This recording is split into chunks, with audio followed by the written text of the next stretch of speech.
भजन संहिता अध्याय 5 वचन 1 से 6 तक, राइट? पढ़िए। हे यहोवा, मेरे वचनों पर कान लगा, मेरे कराहने की ओर ध्यान लगा। हे मेरे राजा, हे मेरे परमेश्वर, मेरी दुहाई पर ध्यान दे, क्योंकि मैं तुझे से प्रार्थना करता हूँ। हे यहोवा, भोर को मेरी वाणी तुझे सुनाई देगी। मैं भोर को प्रार्थना करके तेरी बाट जोहूंगा, क्योंकि तू ऐसा ईश्वर नहीं जो दुष्टता से प्रसन्न हो। बुराई तेरे साथ नहीं रह सकती, घमंडी तेरे सम्मुख खड़े होने न पाएंगे। तुझे सब अनर्थकारियों से घृणा है, तू उनको जो झूठ बोलते हैं नष्ट करेगा। यहोवा तो हत्यारे और छली मनुष्य से घृणा करता है। तो यहोवा परमेश्वर छली मनुष्य से, हत्यारों से क्या करता है? घृणा करता है। अब हमको क्या करना है? हम भी वैसे ही काम करें कि परमेश्वर हमसे भी घृणा करे? नो, नहीं, हमको वो काम करना है कि परमेश्वर हमसे क्या हो जाए? प्रसन्न हो जाए। परमेश्वर की इच्छा पूरी करने के लिए मनुष्य को क्या करना चाहिए? देखो, कुकर्मी दो तरीके के होते हैं। एक कुकर्मी होता है जो सुधर जाता है और परमेश्वर का धन्यवाद करने लगता है। दूसरा कुकर्मी वो होता है कि वो सुधरता नहीं है परंतु आपको भी बिगाड़ देता है। समझे ना इस बात को? तो परमेश्वर उन कुकर्मियों से भी प्रेम करता है जो अपने आप को बदलकर परमेश्वर से प्रेम करने लगते हैं, परंतु परमेश्वर उन कुकर्मियों से भी नफरत करता है, घृणा करता है कि जो परमेश्वर की वाणी को नहीं सुनते हैं और परमेश्वर के ऊपर विश्वास नहीं रखते हैं। सही बात है। हम अभी क्या पढ़ेंगे यहाँ पर देखिए, समझ में आएगा, दिमाग में घुसेगा और प्रभु आप सभी लोगों को क्या करेंगे? आशीष करेंगे। आमीन। पहले वचन में लिखा है, हे यहोवा, मेरे वचनों पर कान लगा, मेरे कराहने की ओर ध्यान लगा। आई बात समझ में? तो जब दाऊद परमेश्वर के नाम की महिमा करते हैं, प्रार्थना करते हैं, भजन करते हैं, कहने का मतलब है क्या दाऊद से पाप नहीं हुआ? दाऊद ने भी पाप किया। तो इस पृथ्वी का मनुष्य अगर है वो पापी है। हर किसी ने पाप किया है। हो सकता है नहीं, 100% हमसे भी पाप हुआ है। अगर आज हम बदले हैं तो परमेश्वर ने हमें बदल दिया है, यानी कि परमेश्वर का वचन हमें क्या किया है? बदल दिया है। और हम परमेश्वर के वचन से क्या हो गए हैं? प्रबल हो गए हैं। प्रबल मतलब कि हमारे अंदर परमेश्वर का वचन क्या करने लगा है? काम करने लगा है। तो जब हमारे अंदर परमेश्वर का वचन काम करता है तो हमारे अंदर कौन काम करता है? परमेश्वर काम करता है, क्योंकि वचन तो प्रभु यीशु मसीह है और वचन ही तो कौन है? परमेश्वर है। आमीन। दाऊद कहते हैं कि हे यहोवा, मेरे वचनों पर कान लगा, मेरे कराहने की ओर ध्यान लगा। है ना? दो वचन होता है। एक मनुष्य का वचन है जो मनुष्य झूठा ठहरता है और अपने वचनों से क्या होता है? तुच्छ ठहरता है। और एक वचन वो होता है जो स्वर्ग से आता है, जो कहता है उसको पूरा कर देता है। तो मनुष्य का वचन मनुष्य पूरा नहीं कर सकते हैं, परंतु परमेश्वर का वचन ही परमेश्वर है और उसको वही पूरा करता है। आमीन। आमीन। आगे देखते हैं।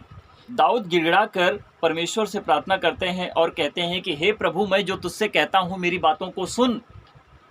आमीन। आमीन। यस। क्योंकि मनुष्य का कराहना, दुख, तकलीफ वो किससे कहेगा? परंतु अगर परमेश्वर ना चाहे तो डॉक्टर भी उसको ठीक नहीं कर सकता है। समझे? जब परमेश्वर ने मनुष्य और स्त्री को बनाया तो वहां पर बीमारी शैतान लेके आया था। आई बात समझ में? अगर वही मनुष्य, वही स्त्री जिसे हम कहते हैं आदम और जिसे हम कहते हैं हवा, अगर उन दोनों ने परमेश्वर के कार्य को पूरा किया होता, वचन को ना तोड़ा होता, तो बीमारी आज हमें नहीं लगती और हम पाप नहीं करते। तो पापी हम इसलिए बन बैठे हैं कि हम परमेश्वर को नहीं जानते हैं तो हम पाप करते हैं, परंतु हम परमेश्वर को जानने लगते हैं तो हम क्या करते हैं? पाप और व्यभिचार से बचकर हम परमेश्वर के लिए सच्चे बनते हैं और परमेश्वर की सच्ची महिमा करने लगते हैं। आमीन। दूसरे वचन में लिखा है, हे मेरे राजा, हे मेरे परमेश्वर, मेरी दुहाई पर ध्यान दे, क्योंकि मैं तुझी से प्रार्थना क्या करता हूँ? करता हूँ। आमीन। तो जब मनुष्य दुखी होता है, तकलीफ में होता है, तो वो कहता है कि कोई परमेश्वर तो हो जो मेरी सुने। है ना? मनुष्य के हाथ का बनाया हुआ परमेश्वर नहीं सुनेगा, और मनुष्य अगर परमेश्वर बने, परंतु परमेश्वर जो सच्चा खुदा है, जिंदा खुदा है, उसकी मनुष्य नहीं सुनता है, क्योंकि शैतान बीच में आकर क्या बन गया है? कबाब में हड्डी हो गया है, जो परमेश्वर के वचन से, परमेश्वर के राज्य से मनुष्य को क्या करता है? दूर कर देता है। सही बात है। तो मेरी दुहाई पर ध्यान दे, और जो मैं तुझसे कहता हूँ मेरी बातों को सुन प्रभु, क्योंकि मैं तुझी से प्रार्थना करता हूँ। आमीन। अब तीसरे वचन में, हे यहोवा, भोर को मेरी वाणी तुझे सुनाई देगी। आई बात समझ में? मनुष्य दिन भर, रात भर प्रार्थना करते रहता है। कोई दुख में है, कोई सुख में है, कोई विपत्ति में है, कोई तकलीफ में है, किसी के अंदर शांति नहीं है, वो अशांति में जीता है। तो मनुष्य दिन भर, रात भर बीमारी से पीड़ित रहता है। हर काम करेंगे, हर काम में जीत को हासिल करेंगे, हार भी जाएंगे। कोई जीतने के लिए प्रार्थना करता है, कोई अच्छा होने के लिए प्रार्थना करता है, और कोई बीमारी से चंगाई पाने के लिए प्रार्थना करता है, परंतु कोई सच्चे मन से परमेश्वर से बातें करने के लिए प्रार्थना नहीं करता है। मनुष्य के ऊपर अगर बीमारी है तो वह क्या करता है? परमेश्वर को पुकारता है। जब मनुष्य के अंदर सुख है तो परमेश्वर तक को भी भूल जाता है। सही बात है। परमेश्वर के वचन को जब एक धर्मी पकड़ के चलता है तो वह सुख में और दुख में दोनों समय में परमेश्वर को उतना ही पुकारता है कि जितना उसको चाहिए पुकारने के लिए।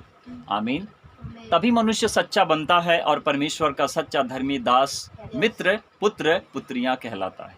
परमेश्वर ने मनुष्य और स्त्री को अपने स्वरूप के अनुसार बनाया, परंतु उनको अलग अलग करके नहीं बनाया।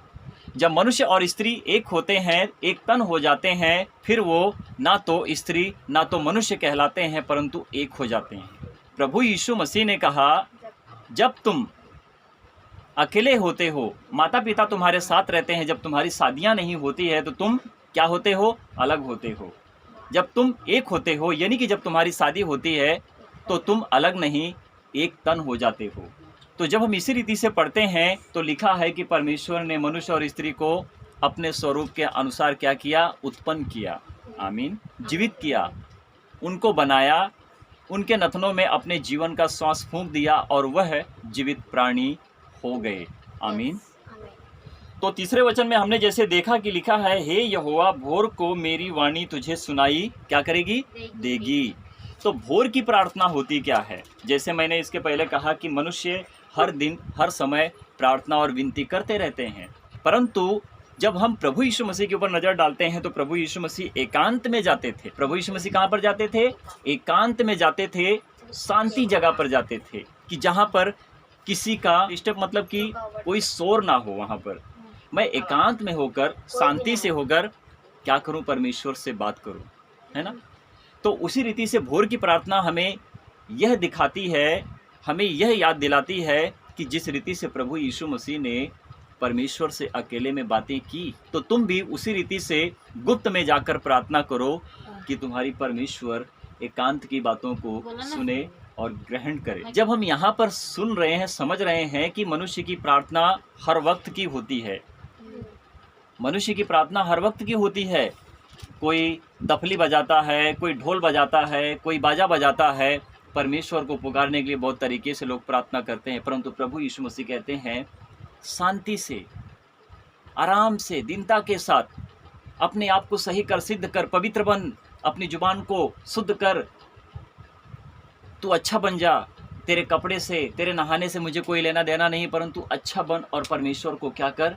सच्ची महिमा दे और सच्चाई से धन्यवाद कर और भजन कर और परमेश्वर को पुकार कि परमेश्वर तुझसे बात करे। प्रभु यीशु मसीह ने क्या कहा?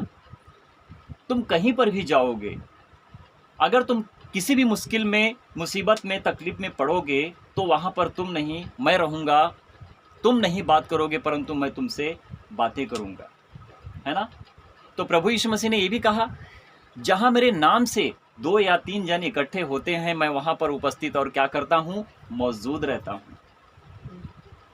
तो इसका मतलब ये नहीं कि जहाँ पर 500 लोग होंगे वहीं पर परमेश्वर होगा, जहाँ 3 लोग होंगे वहाँ पर परमेश्वर नहीं होगा।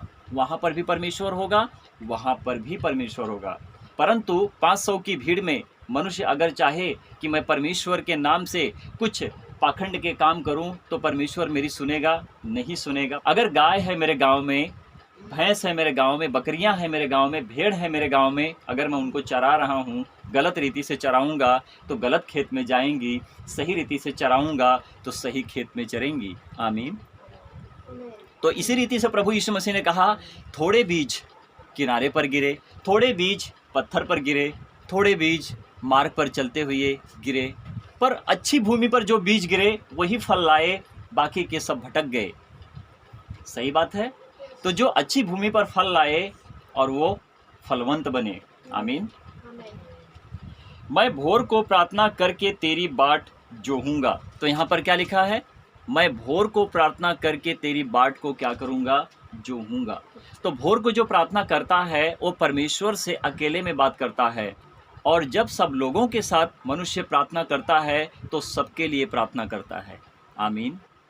और जब भोर में जब मनुष्य प्रार्थना करता है तो परमेश्वर से बात करता है, अपने घर, अपनी परिवार के लिए, पूरे देश, पूरे लोगों के लिए प्रार्थना करता है। आमीन। तो इसका मतलब ये नहीं कि भोर को प्रार्थना करना सिर्फ परमेश्वर से मैं ही अकेला बात करूं, ऐसा नहीं है। आप भी बात कर सकते हो, सबके लिए भी प्रार्थना कर सकते हो और सबके लिए भी दुआ कर सकते हो। आमीन।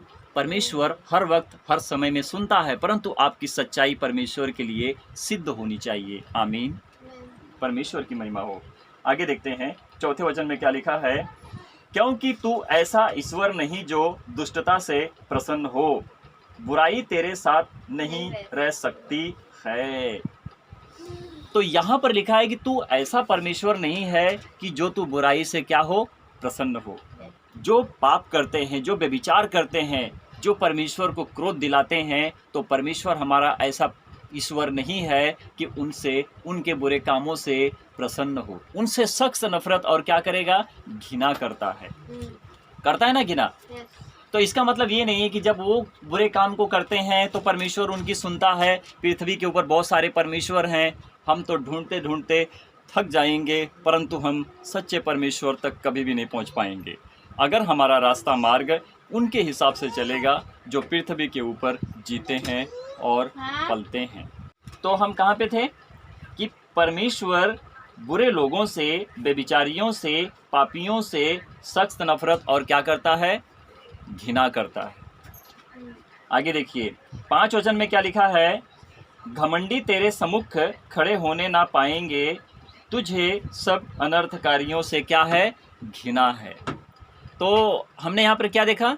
घमंडी तेरे सम्मुख खड़े होने ना पाएंगे। जिसके पास पैसे का घमंड है, जिसके पास धन का घमंड है, जो अपने धन के ऊपर क्या करता है? घमंड करता है और पाखंड के काम करता है ना? तो परमेश्वर उससे कभी प्रसन्न नहीं होता है। परमेश्वर का क्रोध उस मनुष्य के ऊपर क्या रहता है? बना रहता है। परंतु वही मनुष्य जो अमीर होता है, धन से, दौलत से अमीर होता है, परंतु परमेश्वर के राज्य में है, तो दिमाग से भी और परमेश्वर के ज्ञान से भी क्या होता है? अमीर होता है। परंतु जो उसके पास धन है, दौलत है, सब कुछ है, बंगला गाड़ी है ना, सब कुछ है, परंतु परमेश्वर उससे उतना ही चाहता है जितना एक गरीब से चाहता है। तो गरीब का प्रेम, अमीर का प्रेम दोनों एक होता है, क्योंकि गरीब की मदद अमीर ही करता है, क्योंकि वो परमेश्वर को जानता है, तो अपने धन को उनके लिए क्या करता है? मददगार के काम को करता है। जो अच्छे काम के लिए पैसा कमाता है, जो अच्छे काम के लिए काम करता है, जो व्यर्थ में पैसे को नहीं उड़ाता, व्यर्थ में धन को नहीं उड़ाता, अच्छे कामों में लगाता है, वो परमेश्वर का सच्चा धर्मी दास और मित्र और पुत्र और पुत्रियां कहलाते हैं। आमीन। परमेश्वर की महिमा हो। तो लिखा है कि अनर्थकारियों से परमेश्वर सख्त नफरत और घृणा करता है। लास्ट वचन है, 6 वचन में लिखा है, तू उनको जो झूठ बोलते हैं नष्ट करेगा। हमारे प्रभु यीशु मसीह के पास बहुत सारे पास्टर आते हैं, तो जो झूठ बोलते हैं परमेश्वर उनको क्या करेगा? नष्ट करेगा, क्योंकि परमेश्वर उनसे सख्त नफरत और घृणा करता है। यहोवा तो हत्यारे और छली मनुष्य से घृणा करता है। आई बात समझ में? यहोवा परमेश्वर क्या करता है? हत्यारे और छली मनुष्य से क्या करता है? घृणा करता है। जो अपने आप को बचाने के लिए झूठ बोलता है, किसी और को फंसाने के लिए झूठ बोलता है और बुरे काम को करने के लिए भी झूठ बोलता है, परमेश्वर उससे सख्त नफरत और क्या करता है? घृणा करता है। तो परमेश्वर का क्रोध क्या रहता है? जो झूठ बोलते हैं परमेश्वर उनको नाश कर देता है। इसीलिए बोला कि मनुष्य जब परमेश्वर की नहीं सुनता है तो परमेश्वर उसका नाश कर देता है। आमीन। परमेश्वर का वचन कभी टलता नहीं है। परमेश्वर ने जो कहा वो सत्य परमेश्वर का वचन है जो कभी टलता नहीं है। आकाश टल जाएंगे, पृथ्वी टल जाएंगे, परंतु मेरे वचन, मेरे शब्द परमेश्वर के वचन कभी ना टलेंगे। उर्मिला याद रखना। आमीन।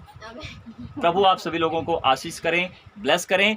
और इसी रीति से जब आप मेरी वीडियो को देखते हैं यूट्यूब पर, फेसबुक पर, जब मैं आता हूं, तो जब आप मेरी वीडियो को लाइक करेंगे, सब्सक्राइब करेंगे, बेल आइकन को दबाएंगे, तो प्रभु का वचन आप तक क्या करेगा? पहुंचेगा।